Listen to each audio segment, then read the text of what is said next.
Hey guys, Mike here coming at you with another Star Citizen video, and today we're going to talk about 3.51 patch notes. With the release of 3.5 being less than smooth, most people who regularly play Star Citizen have been really looking forward to the point 1 patch, and the reason is it tends to be a bug fixing patch.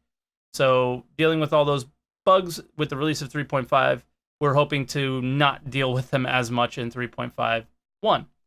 So the wait's finally over, it's on the PTU, and even though it's not ready for the live servers yet, I think that these patches are the best ones to review. The initial PTU patch notes, because it usually is the best representation of what the patch is.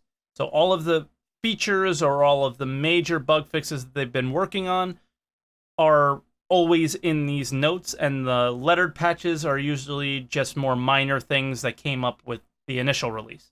So we're going to start off where they usually do and just say, always remember to delete your user folder. I think all of our patch notes are going to be starting out with this, as we will be doing more patch note reviews in the future.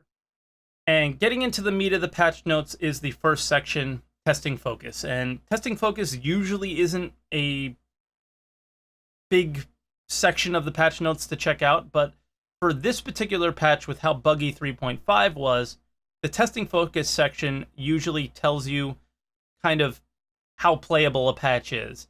And the first thing that they bullet point is, we have added logging to pinpoint the source of the server despawning the player's only ship when they exit the vehicle.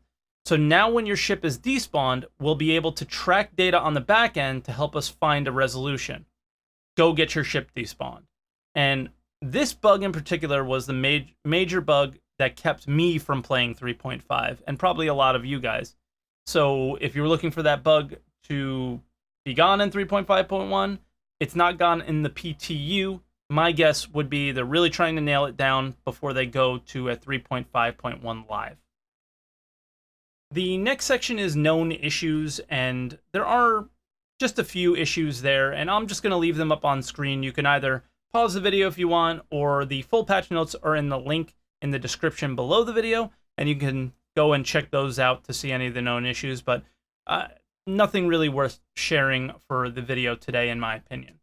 The next section is new features, and under new features, you usually find a lot of new things that are coming into the game, and this feature is, but it's a little different because it's more centered on their website, and that is ship customization. And ship customization is being rolled out with the 300 series, so your 300i, 315p, 350R, 325A, and they all have their little differences in customization, and it's pretty cool.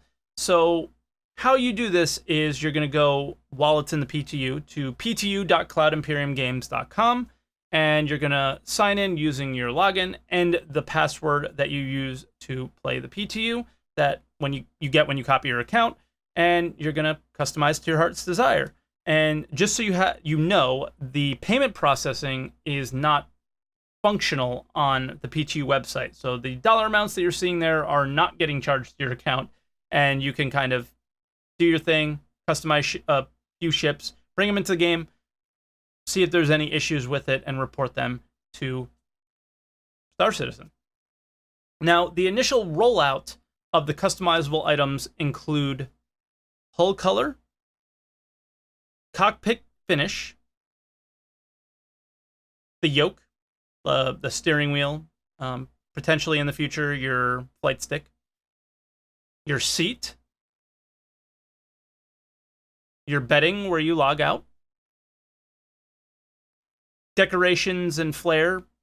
Decorations and flair are kind of like the coffee mug that they mentioned on our recent Inside Star Citizen that may affect the stamina system in the future, and various component packages. And I will talk in much, much more detail about the various component packages in a later video, because this topic is quite polarizing and it is not for a patch notes video. Now, the next thing is a feature that is mainly in the game, and that is an update to how insurance works. So before, any components that you purchased in-game with Alpha UEC, if you put them on your ship and you either died or you had that bug where your ship despawned, you would lose those components. And they weren't cheap, so it was kind of a pain. And CIG did an update that I think is great. And it allows you to, when you lose your ship, however you lose your ship, when you claim it with an insurance claim, all of those customizations are brought back with it. So if you buy a new power plant, weapons, etc., whatever you died with, your insurance claim will bring back. And currently there's no additional charge or anything to that. I imagine that will change at some point in the future, but in the state that the game is in now, I don't see any reason to penalize people for most of the issues being the game. So I think it's a very, very good thing that's come into the game, and I think you guys are going to really kind of enjoy progressing in Star Citizen again. This is a huge factor, not just for playing the game and not losing things, but also progressing to new ships and so on and so forth in the future. So I'm pretty excited for this one. Under feature updates, there's quite a few things, but I'm going to pick out the two that stuck out the most to me. The first one being that they added new ship items to stores around the Stanton system, and this is pretty interesting because we're going to have to find out what those entail, what grade they are, what class they are. They also updated the buildings, lights, decals, and LODs to Area 18, and this is obviously in reference to it looking very red. A lot of the buildings were repeated, and as well as the advertisements. So we'll see how that looks. And they also lowered the box carry position for female characters, so you can actually see over them now. So that's pretty good for those who play female characters. Given the nature of a 0.1 patch, the most important content worth checking out is actually the bug fixes, not the features or anything else that you look at for the quarterly releases.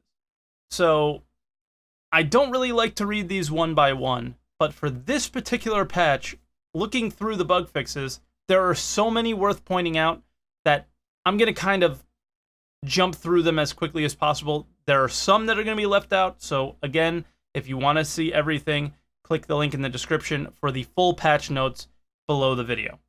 So the first one is restricted area audio alarm should no longer keep playing continuously. So anyone that played 3.5, I'm sure is very happy to see that one. Delivery missions should no longer be occasionally withdrawn upon delivery. Anyone that's done delivery missions in 3.5 saw those issues.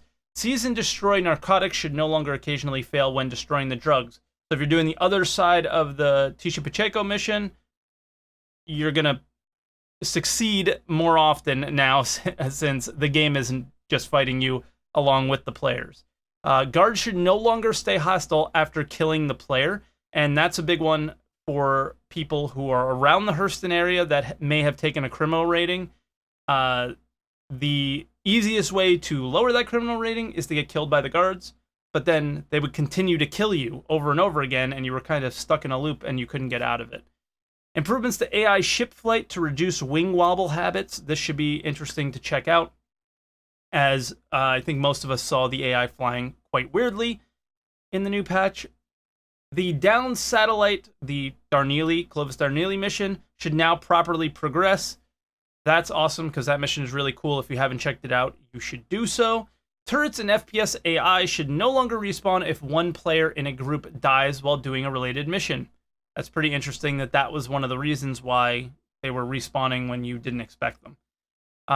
Fixed an issue in one of the underground facilities in Lyria, which was missing ground collision.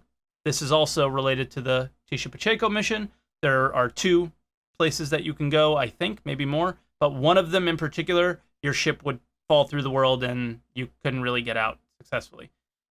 Further polish to prevent AI and player ships jumping slightly during motion. I'm assuming this is more along the lines of the PvE and PvP stuff and issues that people were dealing with, so probably improvements to that. Missiles should now consistently do damage. This one scares the crap out of me, because it's very difficult to avoid missiles, and now that they actually hit you and do damage often, I'm scared.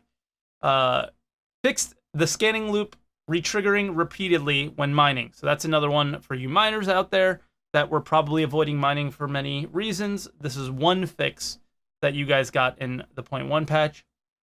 Rudo's maintenance mission should now correctly update. Anyone who likes doing mission giver stuff, you should really check out Rudo. It's one of the cool ones since he actually has a tree that you can follow along. It's not just the same mission over and over again. Bed logout should now consistently work. I'm only pointing this out because in the known issues, it says that it doesn't consistently work. So the contradiction here, it's weird. AI and player ships should no longer appear to jitter and vibrate. That kind of goes along with the further polish that I said about them earlier. So hopefully that's the case. We will see. Hits should now properly register and pip should be relatively accurate. Okay. Looking forward to further improvements on that to where they are actually accurate. The doors on the Caterpillar should now be properly locked. I actually tested this. This does work, and that's awesome for you Caterpillar pilots out there. But the next one you might not be too happy about. Buying commodities at an outpost should now change the inventory level. The inventory level seems to be incredibly small for certain items, especially when you're trying to sell to them. So what they're willing to buy. I'm going to do more research on this, but cargo hauling might be pretty broken this patch. We'll see. Fixed an issue where mineable deposits would show up if the player was less than 1,000 meters away when scanning. So looking for rocks was really a pain in the butt, and I'm very happy to see this fix come in because mining should, at least searching for rocks, should be a lot easier. All right, guys, that's going to do it for today's video. We're going to be doing more patch notes videos in the future, so keep an eye out for those. Because of the insurance fix, I think we're going to start our Aurora to whatever playthrough on YouTube, so keep an eye out for that, and definitely keep an eye out for the video on CIG selling ship customization, mainly ship components, which is a little weird. So we're definitely going to be talking about that. And leave a like on the video if you liked it. Comment below, let me know what you think. Definitely give me some feedback on the patch notes videos. I'm trying to improve them and make them as informative and detailed as possible. So give me some thoughts on that, and subscribe for more videos like this in the future. And I'll see you guys in the next one. Bye, everybody.